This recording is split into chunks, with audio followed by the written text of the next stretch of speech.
Einen ganz herzlichen, schönen guten Morgen zu dieser frühen Stunde hier mitten in Berlin. Die Brandenburger sind jetzt schon wach, die Berliner noch nicht so ganz, sie sind hier. Es freut mich. Herzlich willkommen an Sie alle. And we switch to English now since we have a very important guest from the UK speaking to you, speaking with you just afterwards. Why the UK? First, he is here and we took the opportunity to invite him to that morning meeting. The second point, the UK was leading the path regarding, for instance, the liberalization of the telecommunications sector or the deregulation of smart cities or analog cities and turning them into smart cities. And today, the UK is number one amongst the large states regarding connectivity, for instance, or having a smart government. And I'm sure that we can learn a lot from the UK and that we can learn a lot of the Secretary of State for Digital, Culture, Media and Sports from the UK. We're very happy to having you here. Please give a very warm welcome to Jeremy Wright, please. Well, thank you very much indeed. Good morning. Can I apologize, as all British people do, for not speaking to you in German? My German isn't up to the challenge, I'm afraid, of discussing technology with you, but it's a great pleasure to be here. I wasn't going to say a great deal by way of introduction because I know you will have questions and particular subjects that you want to discuss. But as you've heard, the United Kingdom, as with Germany, is seeking to make technology a fundamental part of our economic development. And I don't think that either of us have a choice about that. We have no option but to accept that if our country is to be successful economically, then it requires success in technology too. And that's about linking people together, so we can talk about broadband and fiber connections and about 5G, where I think both Germany and the United Kingdom are leading. And I think we should talk too about other technological developments like artificial intelligence. All of these things will change the way in which our societies operate and the way in which our economies operate. And government's job is to facilitate those changes, but also to think about the ethical dimensions of those changes, both in artificial intelligence specifically and in the transfer of data more generally. So there are a number of issues for governments, ours and yours, to consider. And of course, we must make sure that we listen to the voices of those who are in the technological economy, those who are making jobs, those who are making leaps forward intellectually. And on that note, I will stop talking and listen to just those people. Thank you very much indeed. Where would you like me? Happy Over to. here? On the left, Right. please. Thank you. On the left. Sorry, the other There left. left, yeah. Thank you very much. Thank you very much for being here and taking an hour of your busy schedule this morning to be with us. Good morning to everyone also in the live stream. Before we start, I would like to introduce you quickly. You've been in office since July 2008. You came in after the cabinet reshuffle, after Davies and Boris Johnson resigned. You've previously served as an Attorney General for England and Wales and Advocate General for Northern Ireland since 2014 for 4 years. You're a lawyer by training and have been an MP for the Conservative Party for 13 years. As always, our hashtag for this morning is hashtag Bitkom8. Please do debate on Twitter. We would be very happy to see some discussion there. And as always, I'll leave the last 55 minutes or so for questions from all of you. So to start off, Secretary of State, I would like to ask you how your first couple of months in office have been, because you've been a lawyer and had a very legalistic daily routine, I imagine. And now it's more a political, business-oriented daily life. How has the shift been for you? Busy is, I think, the way to describe it. Yes, you're right. The job that I had for 4 years, which in the British political system, I don't know about the German political system, but in the British political system, 4 years is a long time to hold any job in government, and it's a very different job to the one I have now. So the Attorney General is part lawyer, part politician, and it's a much more reactive job rather than being able to be proactive, to come up with new ideas, to implement policies and see them through. So this is very exciting for me. But there are, I think, some advantages of having been a government lawyer for this long. So one of the challenges that I think our government wrestles with, and I suspect the German government will too, is what to do about the regulation of the internet. Should there be regulation of the internet? And if there should, how should we balance the freedoms that we all want to encourage for people to express themselves online and the restriction of the sorts of harmful behavior that in any other environment the government would restrict, and that I think our populations expect us to take action against online too. So the exploitation of children, the promotion of terrorism, those sorts of things. And so if you're going to approach these questions from a basis really of very little regulation at all, because that's the way in which the internet has developed, then I think having a legal background and a legal frame of mind doesn't necessarily hurt. Yes, absolutely. I would like to stay with, before we dive into more specific areas, to stay with how you govern digital policies. In Germany, we had a huge debate after the government came in at the beginning of the year about how to govern tech policy, where to, who to put in charge of digital policy, whether to put it in one ministry or to spread it out. And the solution we found now is to have some degree of coordination, but also widespread expertise in all the ministries. How is the UK governing digital policy? Well, the overall responsibility for digital policy lies with my department, but of course there are elements of this in policy terms that find their place in other departments. So if we're talking about online harms, the sorts of things I've described, then our Home Office, our Interior Ministry, has a slice of responsibility for that. And then, of course, in the promotion of the digital economy, then our Treasury, our Finance Department, also has a considerable interest. And the way in which we regulate, the way in which we develop businesses, we have a Business and Enterprise Department as well. So there are a number of different policy responsibilities that come together in the digital space. But I think, just as you say, our view is that every department needs to be a digital department. And the way in which you think about technology and the way in which it will change our society needs to underpin what every single department does. And it doesn't matter whether you are the Department for Farming and Agriculture or the Department for International Aid or whatever it may be, you need to think about what these technologies can do to support your activity. And so I think it would be wrong to see digital as the responsibility of any one department or even number of departments. I think it's the responsibility for all of government. And we want to make sure that people can see the benefit of digital thinking in any area of government activity. Do you think that all your colleagues embrace this idea already, all your Secretary of State colleagues? Or well, to different degrees. I mean, I think as individuals, they all have different levels of technical ability. But I think there's a widespread understanding that, as I said at the outset, we don't have a choice about this, whether you like it or whether you don't. Technology is going to drive our economic development over the foreseeable future. And you either catch up to that and take advantage of it, or you get left behind in the global race for economic development. So I think whether you like this or not, you have to accept it's a reality. And I think my colleagues do, and I think the UK government feels as though this is actually an opportunity. This is not a threat. This is an opportunity to move our society on, to move our economy on, to share more data with others, to cooperate more broadly across the world.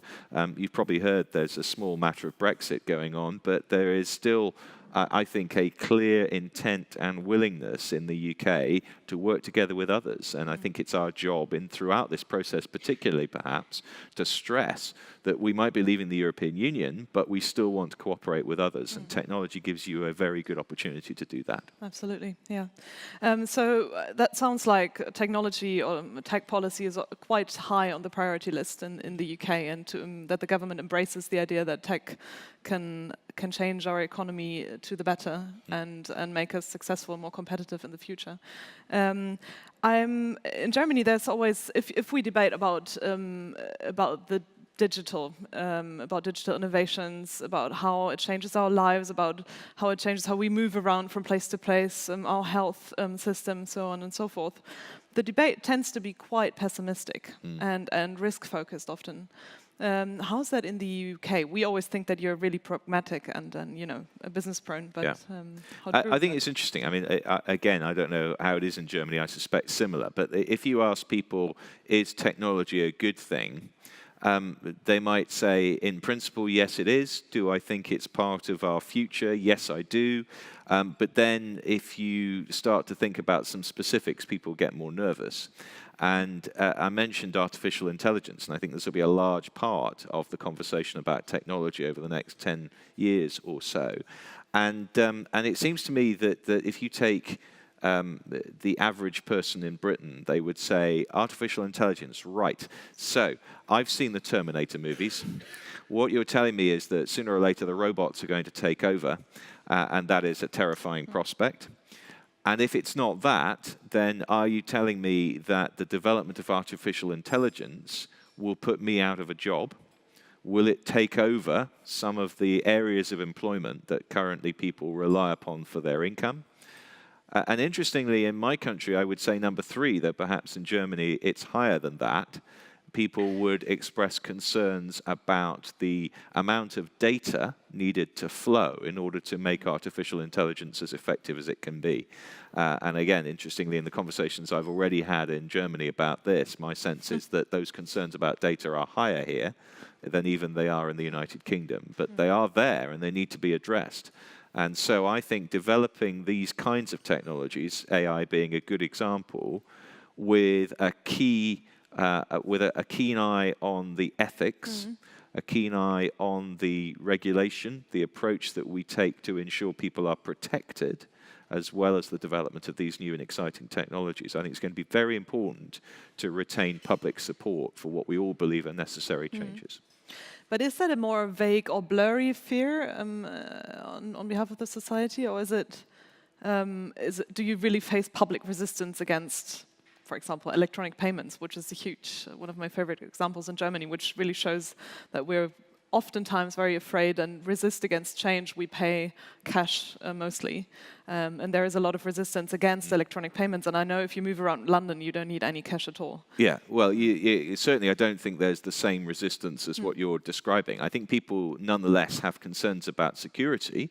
They have concern about how safe it is for them to transact financially online. Less so probably the use of contactless payment cards, but there certainly is, and I think a valid concern about how secure spending money online, buying things online is. How easy is it for people, therefore, to get your data, to get your payment details, to interfere with your daily life in that way? These are legitimate concerns. But I think there's also an understanding that the world is changing and that this is the future and that we simply have to develop our security mechanisms alongside our capacity to do these things electronically. So no, I don't think that there's a sort of instinctive resistance to the very idea of giving up our cash. But I think there's a fairly strong fear that we might be giving up our money more in less voluntary ways if we allow people to interfere with our electronic holdings. But the fear doesn't keep people from doing it. No, I don't think it does. I mean, it's interesting. It depends. I mean, again, and it's generational. So the older you are, probably the less you are prepared to use these technologies. But no, I don't detect, I have to say, an innate fear of the idea that you can do these things electronically or with a payment card or whatever it may be.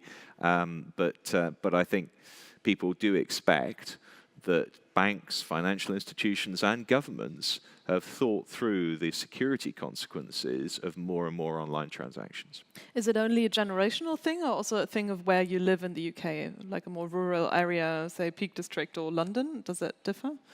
Not hugely, I don't think. I mean, I think inevitably the spread of the technology matters. So your ability to go into a shop or a restaurant and to pay contactless without actually having to type in your PIN number, that's probably at a slightly different rate around the country, but I would say most places you now go, in the United Kingdom, you have the capacity to do that, and people get used to it.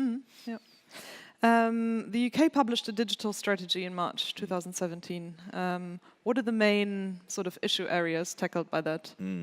Well, there are a number of things I think we have to do. So we need to make sure not only that we get regulation right, that we encourage entrepreneurs, that we think about technological development in concert with the ethical dimensions of those developments. We also have to think about where we find the people who are going to push on these developments. So skills is a hugely important part of this.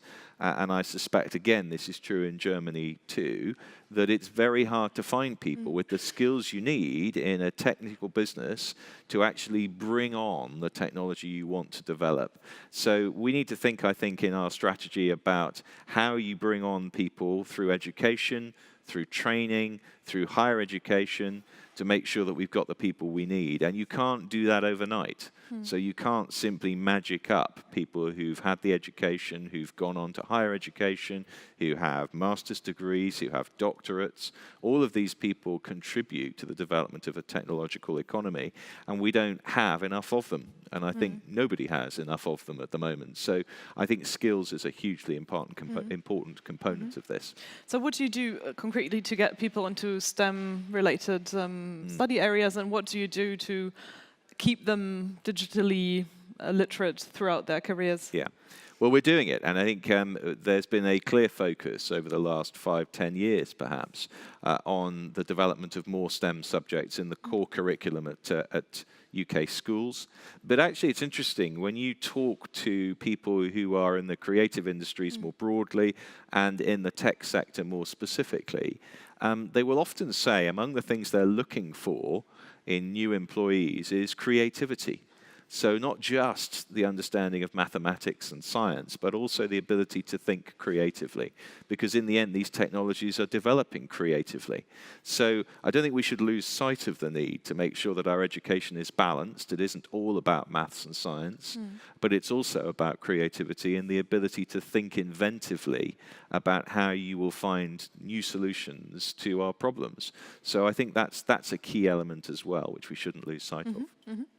And one other thing that struck me in your strategy is the goal naturally to roll out ultra fast or super fast broadband plus 4G throughout the country, and that you're thinking about implementing a public service obligation there. Why is that? Why do you see the need to implement such an obligation? Did the market fail the system? What's the problem in the UK? Well, the problem is partly geography. So there are some parts of the United Kingdom that it's very difficult to reach with superfast broadband in a market sense. So if you are solely interested in finding profitable ways of rolling out superfast broadband, then there are parts of the north of Scotland and Cornwall and the far southwest of the United Kingdom where the economics might not quite work. So what we've said is that you have to think, I believe, about broadband connectivity, mobile connectivity too, to a lesser degree, as a utility in the same way as you think about electricity, gas, water. People are coming to rely on having access to the internet, and frankly also the ability to deliver more government services online is an advantage to government. So we should start to think about how we're going to do that if people haven't got a reasonable broadband connection at home. So there is a real political imperative, I think, to connect up people in every corner of the country. Now on superfast broadband, and by the way, we define superfast as 24 megabits per second, so there will be different definitions of superfast. I accept that, but that's our working definition for this program. That's good.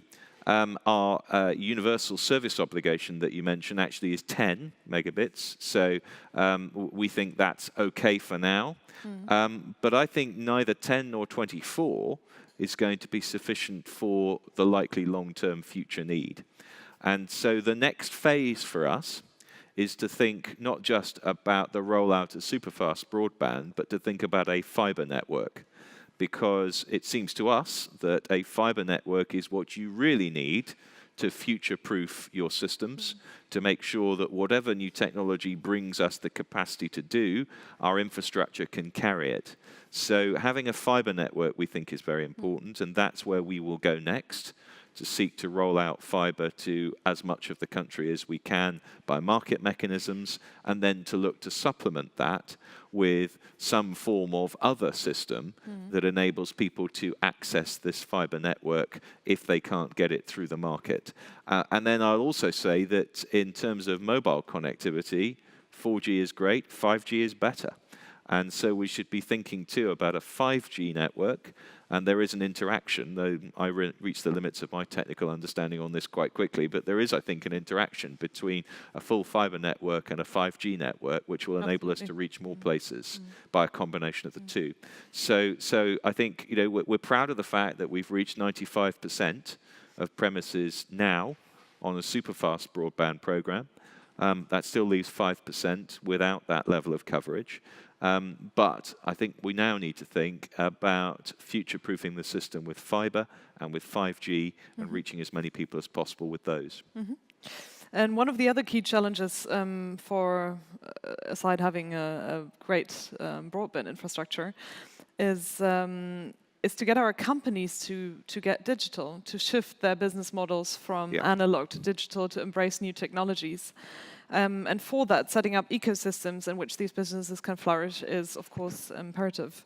How do you go about building such ecosystems? Do you, as a state, take a big role in that, or do you take your hands off and say, you know, go ahead, do whatever you like?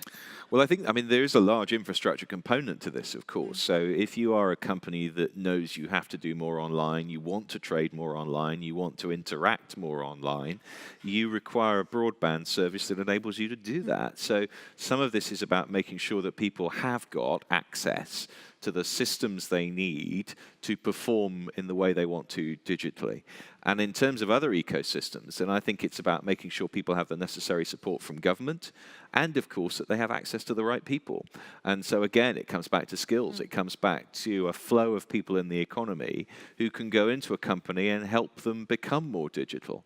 And then I think being surrounded by your suppliers, by your customers, all of whom want you to act digitally, also helps increase the pressure. So a lot of companies, I think, that would start off saying, we don't really do that sort of thing. We don't interact digitally. We're quite happy as we are, thank you. But we'll find their customers demand that they do, and that their suppliers demand that they do, and they end up being moved on as a consequence. So some of those ecosystems are the normal operation of the market. Some are about infrastructure, and some, frankly, are just about more encouragement from government to do this. But again, I think there are a lot of businesses now that are saying, well, it might not be in my comfort zone, but I can see this is where I have to go. But is the pressure high enough? Because in Germany, we you know, economically, we're doing pretty well, to say the least.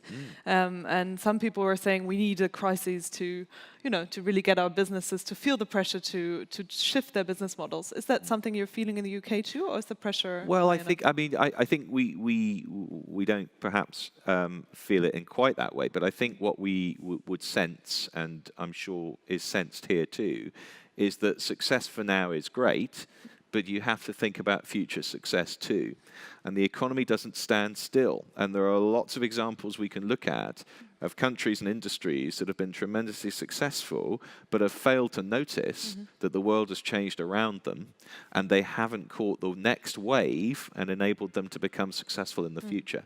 And again, I think to repeat the point, there is no doubt that if you are not focused on digital, if you're not focused on data, if you're not focused on innovation, then you are not going to succeed in the future. It doesn't matter what business you're in.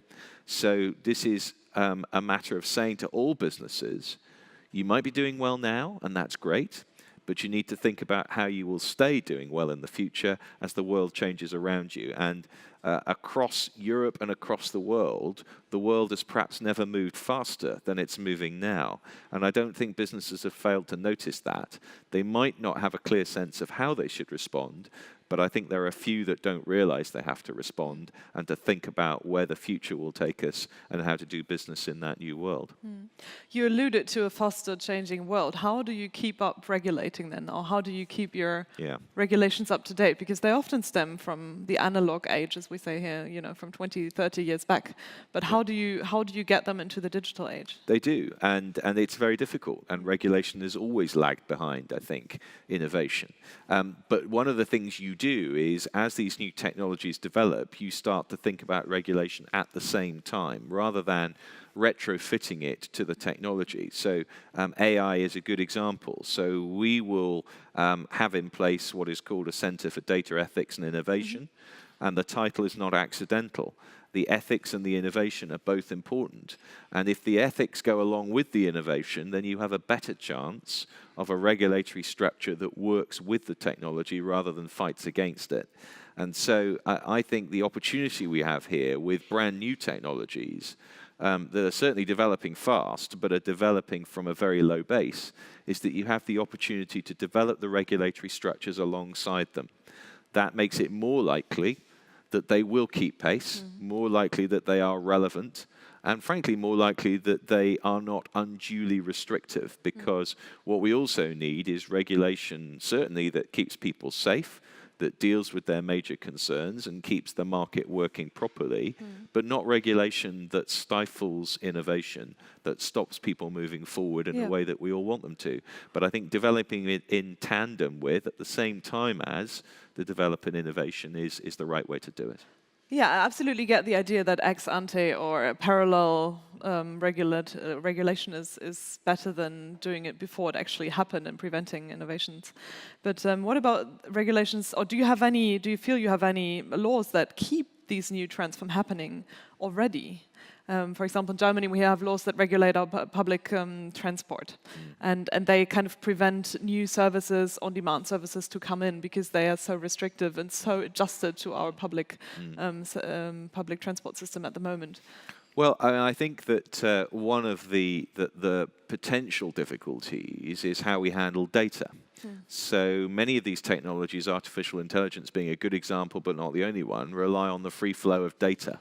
And the more data you have access to, the better your technological development is likely to be. So one of our challenges, I think, is to determine how we allow for the flow of data without scaring people about how their data might be used, to enable those who are trying to develop technologies like artificial intelligence to get the most out of it.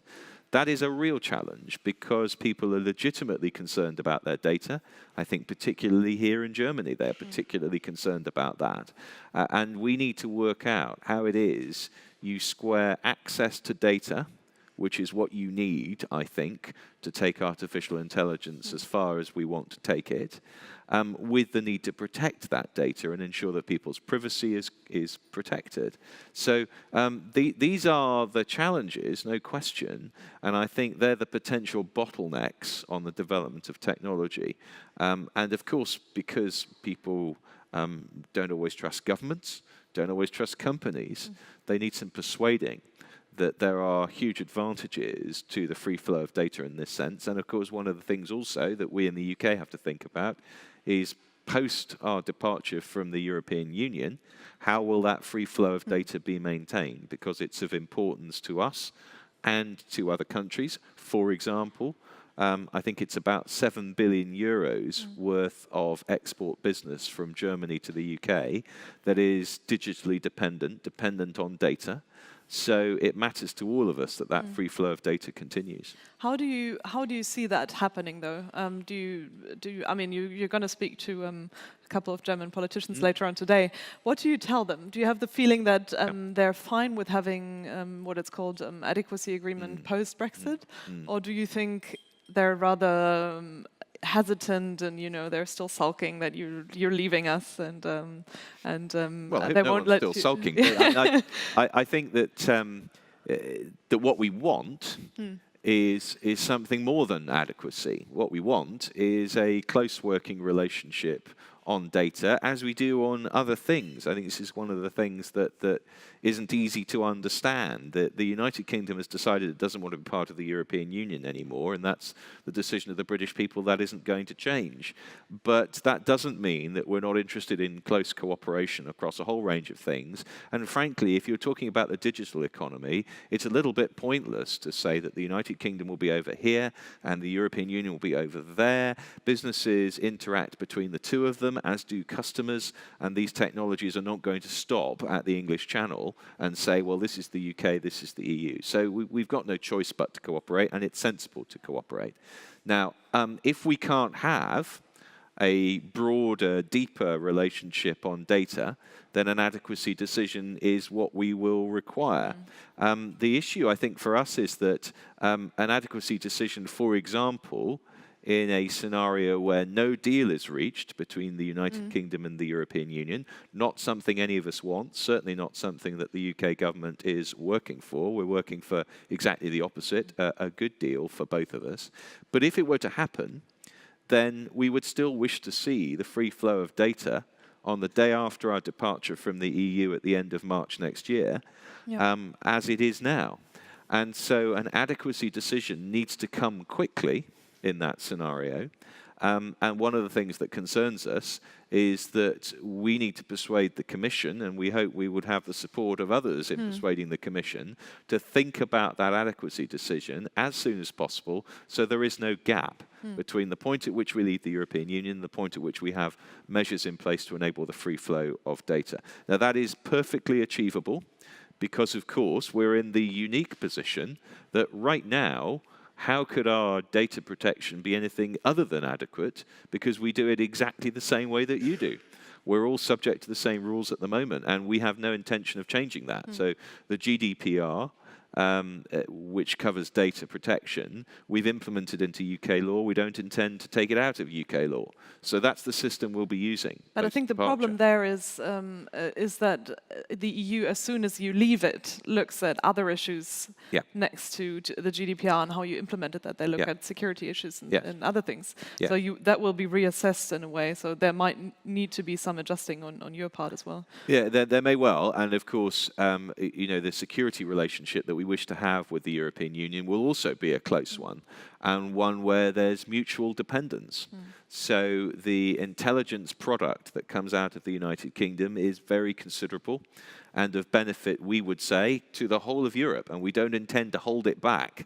But we do need to make sure that we balance out the ability for us to have an intelligence product that genuinely benefits all of Europe with restrictions of the kind you're talking about. So you're right, this is a further conversation to have, but I don't believe it's impossible to reach an accommodation on this. What we must do is make sure we reach it as soon as we can so that there isn't that gap. It's not, of course, impossible to manage a gap. There are things you can do to ensure data transfer. With the US, I guess. Indeed, and so there are things you can do. I don't deny that, but I think it is better if we can have a seamless transition. Would you, like a closer relationship would probably also entail you accepting more regulation coming out of the EU as given? Without being able to have any influence on that. It sounds like you would be ready to accept that and for the benefit of having a closer relationship than something like an adequacy agreement. Well, the proposal that we've put on the table now for the Commission to consider is that when it comes to goods, that we would accept the common EU rulebook, we would accept that the conditions that apply to goods would continue to apply to us. And of course it follows, as you say, that if we're no longer in the European Union, that we no longer have the ability to influence the way in which those rules and regulations are constructed. I think it's worth saying, though, that that set of rules and regulations has been remarkably stable. It hasn't changed much. So the expectation that it's suddenly all going to change in the next sort of 5-10 years in radical ways we would find uncomfortable, that may not be a realistic assumption. But look, I mean, we have to accept, I think, that in this process we are negotiating. And in a negotiation, you don't get everything you want. You have to give up some things that you do want. And there has to be give and take on both sides. Now, what we've done is we've said, look, to make this relationship work, to make sure that there isn't friction at the borders in the transfer of goods, that we will accept that the rules and regulations that we work to now will continue to work to. And we accept that that's a sacrifice on our part, but it's something we have to do to make this work. But we now need to see, having made that offer, what the Commission, what the European Union is prepared to say back to us.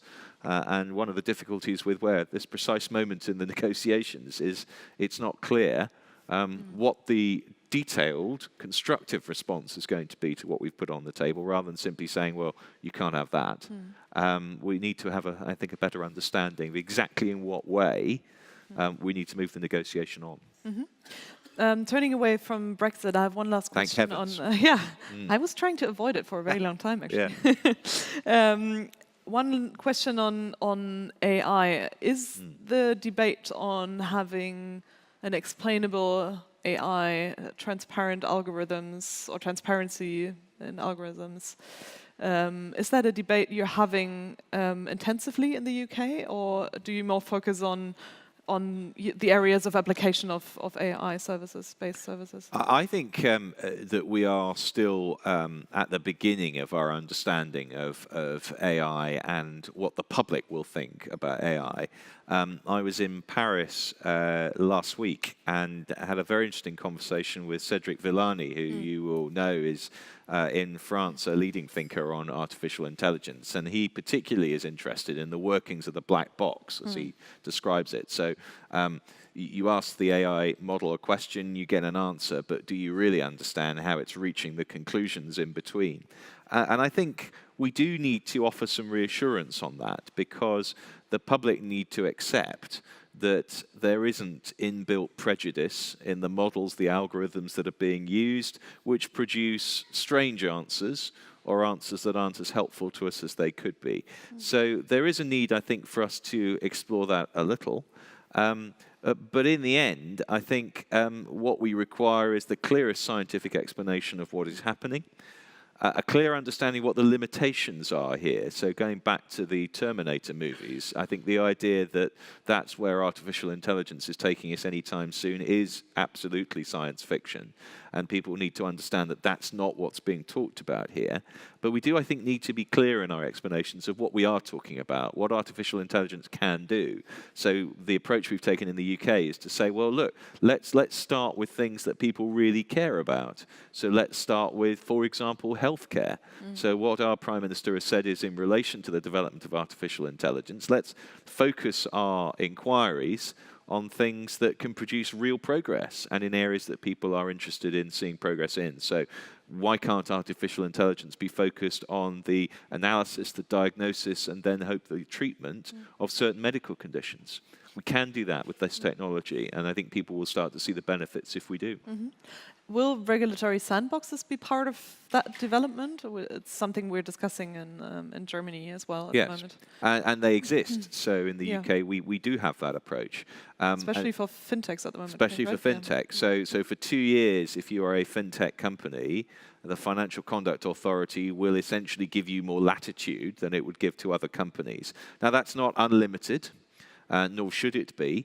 But I think there's considerable advantage in allowing companies in this space to develop their ideas with a lighter touch regulatory system. And that's an approach that I'm sure we'll want to consider for other sectors too. But it is necessary, I think, to allow people to have the space to think more broadly. And in this area, we are in uncharted territory very often. We want people to be able to think broadly about these problems, to come up with new ideas.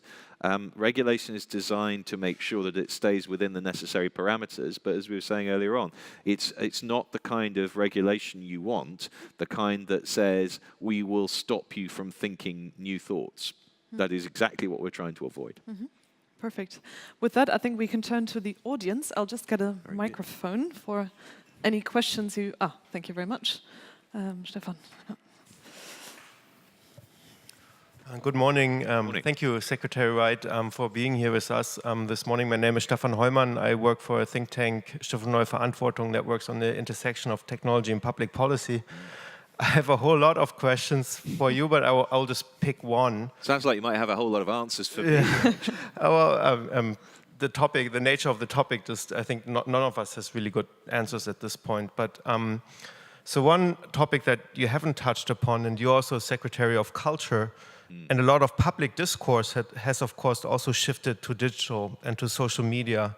Yeah. And we've been talking a lot about the disinformation problem, you know, about the Cambridge Analytica scandal in the UK. Even some people have been saying that some of the legitimacy of the Brexit campaign is called into question by foreign interference potentially in this. And your parliament has actually published a very interesting report on this that's also calling for some action on how to respond on the disinformation problem on the online media and social media. And I was wondering if you could tell us anything about the plans that you're pursuing within the government to address this issue. Well, you're right to mention that report. So this was a report by a select committee in the UK House of Commons that covers the same area that my department covers. And I think in many ways it was a very interesting report because the expression fake news that you will have come across and which is used routinely in the UK really should be broken down into two different things: disinformation and misinformation. Now, misinformation is what's on the internet that isn't true. Disinformation is what's on the internet that is deliberately there because it's untrue. And we, of course, have had a very obvious example of that following what happened in Salisbury, which we are absolutely convinced was the responsibility of Russian government agents. And the use of multiple narratives as to what happened there, we think about 40 generated from Russia, all of them untrue, is a good example of disinformation. And so I don't think, again, we have any choice but to construct a response to that, to understand what it is and to understand how we best defend against it. And a large part of this, I think, is about transparency and about public education. So what we need people to do is be more skeptical about what they read, about what they see online, and to ask questions about where it comes from. And this comes into a whole range of different areas. It comes into electoral materials as well. So leaflets that are produced during election campaigns or during referendums need to have at the bottom something that says who's paid for it, which political perspective it comes from, just in case it's not obvious from the leaflet itself. As a candidate in an election, I have to do that when I put leaflets with my name on it through people's doors. But online, the same rules don't apply. We have to think about that. And then, of course, we have to, as I say, think about how we say to people, you need to think more carefully yourself about what you're seeing and where it might come from. That's a much slower process. So we are now starting to think this through. Now, this comes from being a lawyer, I fear. I prefer to have thought through my solution before I set it out. And so I'm not going to set it out for you now because I think all these issues are linked and we need to come up with a system and a process that enables us to deal with them as effectively as we can. Won't be perfect because these things change all the time and people will find new ways of getting around whatever rules we put up, I'm sure. But I think the point has come where we need to think about these things in an organized way, along with the online harms of other kinds that we also, I think, need to think about that I mentioned earlier. So this is a very good report. The government will respond to it. We may not agree with everything in it, but I think it's a good starting point for the discussion of these issues, and there will be, I'm sure, an opportunity for all of us to think about them further. Perhaps one other question. Johannes Ahlefeld, political advisor to German Social Democrats in Parliament. September 13, the European Court on Human Rights ruled on investigative powers based on 2014. Have you started thinking through which implications this has for the Investigative Powers Act 2016, especially with a view to the use of metadata and controls of that? Yes, so the case you're referring to was, as you say, an analysis of the rules as they were rather than the rules as they are. So some changes have already taken place. And I think it will be important for us to explain clearly how our system is different to how it was then. But there's no doubt that, as we were saying earlier on, these are areas that we will need to discuss areas that will be important in establishing the free flow of data post-departure from the European Union. But I think it is important to recognize how things are different in our system now to how they were then. And of course, the court can only consider the situation in relation to the case it was considering, which is now out of date. And I think the court itself accepts that. So I would say don't attach too much importance to that particular set of circumstances. We are considering the judgment now very carefully to decide how we ought to respond. But I can say at least a part of the response will be to make the point you've made yourself, which is things are different, things have moved on, and in, I think, a positive way for helping to explain how our data is properly protected in the national security space as it is in others. But there's a lot more conversation to be had. I think one last quick question before we need to head off. Yes, my name is Jochen Michels. I'm head of public affairs for Fujitsu. It was very interesting for me to learn that there are a lot of parallels between UK and Germany when it comes to digitalization, when it comes to artificial intelligence, when it comes to ethics, when it comes to digital government, for example. How deep is the cooperation between the United Kingdom government and the federal government here in Germany, and is it worth to deepen it? Well, I certainly hope we can deepen it. I think there is good cooperation now. As you've heard, I'm going from here to talk to my German counterparts in the federal government, and I want to deepen that relationship as much as I can. I think that in technologies like artificial intelligence, that cooperation is going to be particularly important. We're all learning together, and we all face very similar challenges. So it would be sensible, I think, to work together to meet those challenges. And if you look across Europe, the United Kingdom, Germany, France are undoubtedly the leading countries in this area. And I think it's up to us to lead the conversation on this and to make sure that, as we've been talking about, the development of the ethical framework that must go with artificial intelligence goes alongside the technological change. And that's an opportunity we have with artificial intelligence we've perhaps not had with some other technologies, where the technologies move forward quicker than the regulation has. But that requires cooperation between all of us, and I'm absolutely confident that that can happen. I don't expect to meet any disagreement when I meet my German counterparts. Certainly I didn't with my French counterparts. And I think regardless of Brexit, this is an area where these countries will want to cooperate long into the future. Well, thank you so much, Secretary of State, for being with us this morning. Thank you for getting up so early to be here even 15 minutes before we usually start. And we'll be back with the next Bitkom at 8 on the 10th of October. And please do stay around for a cup of coffee and a croissant. And have a very good day in Germany. Thank you very much. Thank you all. Bye. Thank you.